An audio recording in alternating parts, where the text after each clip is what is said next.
Hello guys, welcome back to this channel. In this today's video, I'm going to show you how you can get the white buttercup to complete the buttercup quest and grow a garden game of Roblox new buttercup update.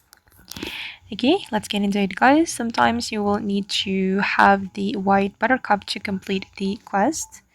For today's quest, I need to harvest one black buttercup, but yesterday I needed to harvest one white buttercup, and I'm going to give you tips to get the white buttercup. So actually, white is not color, guys. It's not about color, but it's about mutation. So if you want to get the white buttercup, you need to have the buttercup with the white mutation. For example, the silver mutation, it can give the white color to the buttercup, and also the ghostly mutation.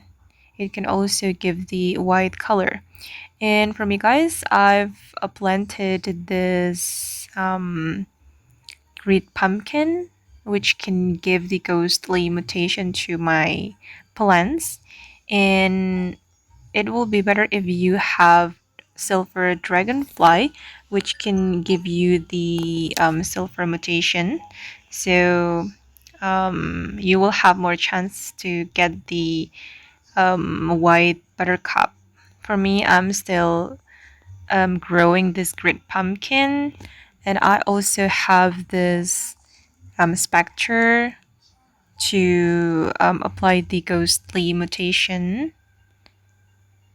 And yeah, that's how you can get the white buttercup, guys. And for the black buttercup, you can use moonlit mutation and also the burnt mutation. Okay, and that's all the tips to get the white buttercup in Grow a Garden game of Roblox new buttercup update. I hope this video will be useful for you. Thank you so much for watching, and bye.